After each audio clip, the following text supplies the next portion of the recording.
Hello, Emmanuel Shachaf. Hello, hello.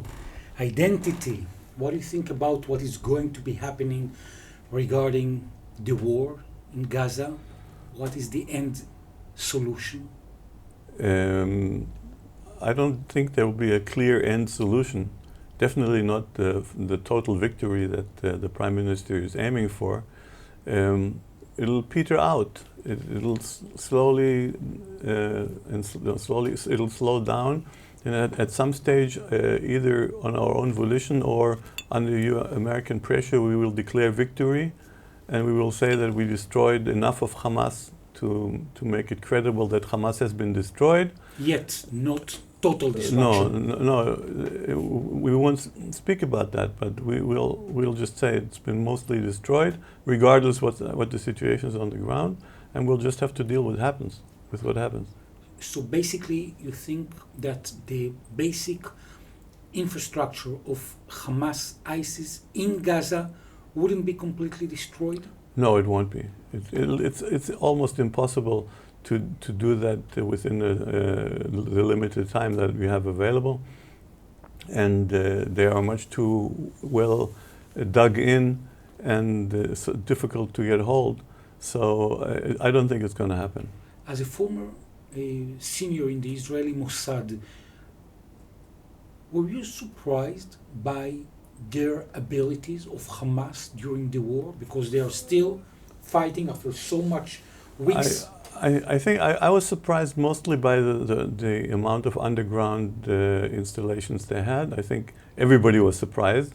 We as a public, we were not as well informed as the army, but it appears that the army also didn't know about it, and that of course makes it much more difficult to deal with them because the fight is in 3 dimensions, not only in 2 dimensions, which is what we're used to. And we can see that it's much more difficult to deal with them underground. It's like the underground is bigger and larger on the scale of Mind the Gap in London. Yeah, and it makes you wonder what else are they hiding? Okay, if they're able to hide such a lot of such a lot of building and such a lot of construction, it's hidden in plain sight. Then you wonder what else they have in store for us, and it's worrisome.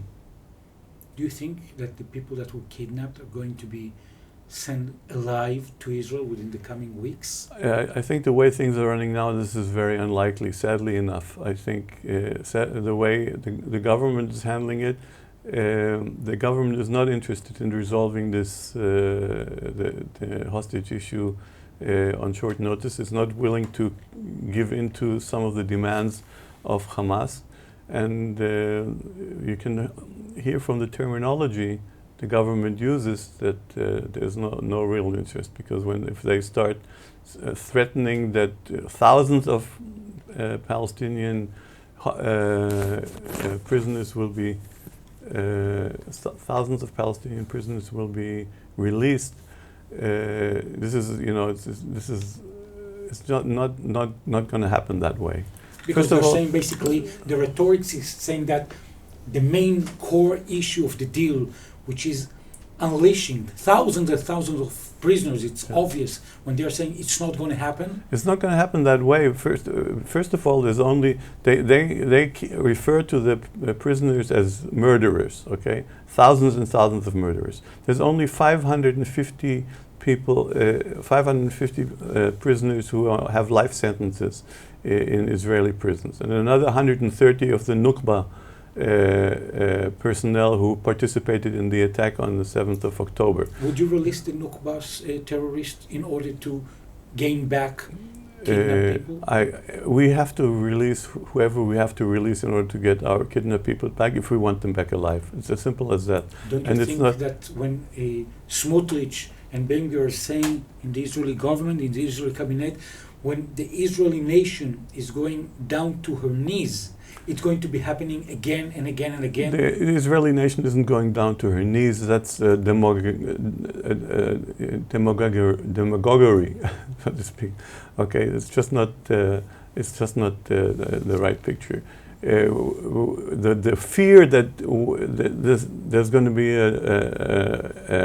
added attacks from those we are going to release is well based, but it means only it should encourage us to change the context, okay? Because the only reason they will return, if they will return to terror activity, is if the situation hasn't changed. So what kind of change, what kind of solution would you visualize? Well, a clear path to a completely different situation with the Palestinians. Okay. The Biden administration is offering the new two-state solution, an agreement between Israel and the Jewish people and the Islam. Would you say that? Well, something along that line. I don't think the two-state solution is a good approach. Okay, and I think most Israelis nowadays will not support the two-state solution. Definitely not after 7th of October. And I think also the Biden administration should be aware of that. Strangely enough, nobody's talking about alternatives. Okay, but within the framework of Biden's attempt to get some negotiations going, it's possible to talk about a lot of things. It doesn't have to be only the two-state solution. And the one-state solution, the federation, do you think it's something that people here in Israel, in Gaza, in other places are going to be embracing? I don't think they're going to be embracing it, but I think they will be willing to talk about it. Just by virtue of the fact that it's an alternative to the two-state solution, and the two-state solution they definitely don't want. So they'll be open to hear something else, and the federation is something else. The first step of the something else of the federation movement, which is part of a plan and maps and books that you wrote and published, what is the next step? The first step is for the Biden administration or European countries to actually talk about an alternatives to the two-state solution, and then talk about the federation as part of it. That's going to be the first step. The moment it'll be credibly presented to the public by an actor of consequence, okay, either the Biden administration or the European Union or the United Nations, it'll be possible to discuss it in detail and to get people acquainted to what we're talking about. Do you think it's something that can be felt in the coming election, in the coming year, or it's something which is a seed for the next, 30 or 40 or 50 years? It could conceivably become part of the next elections if one of the parties will mention it. It doesn't have to propose it as a solution that they adopt, but they can say simply, if we don't go to the two-state solution, then we can look at the federation, and the public should decide. That could be on a party platform, okay? But I think it's feasible. I think we're at the stage where bigger changes are in the offing, but we have to wait and see. You're talking about the public, and the public stage was in Mishor, in Ma'ale Adumim. What exactly happened there? Something that could have happened earlier. 2,000 Palestinian workers got tired of waiting in line to be processed to enter at the security passage to the industrial area in Mishor Adumim, and they just rushed the checkpoints.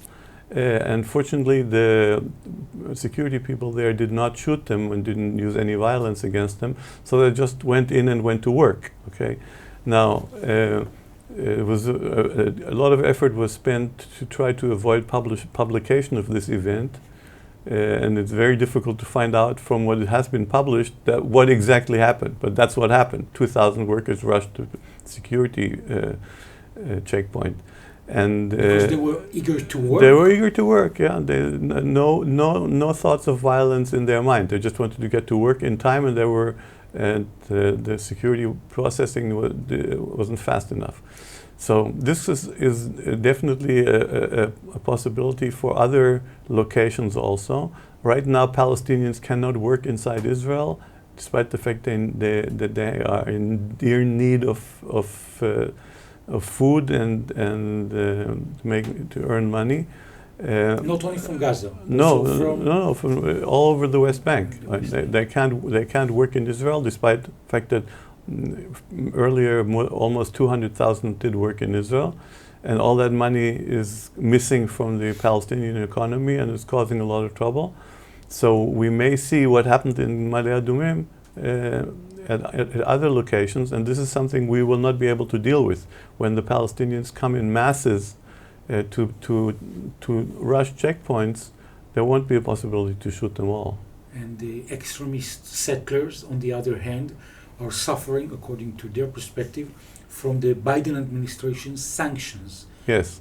Do you think it's something that is applicable for many Israeli Jewish settlers, or only just symbolizing a few? Well, it's a sign. It's just it's a warning shot. Okay, and actually, I think it's more of a warning shot to the government of Israel than to the settlers. Why? Because it tells the government of Israel, if you don't do anything about the settlers, we're going to do something, and that's not going to be pleasant.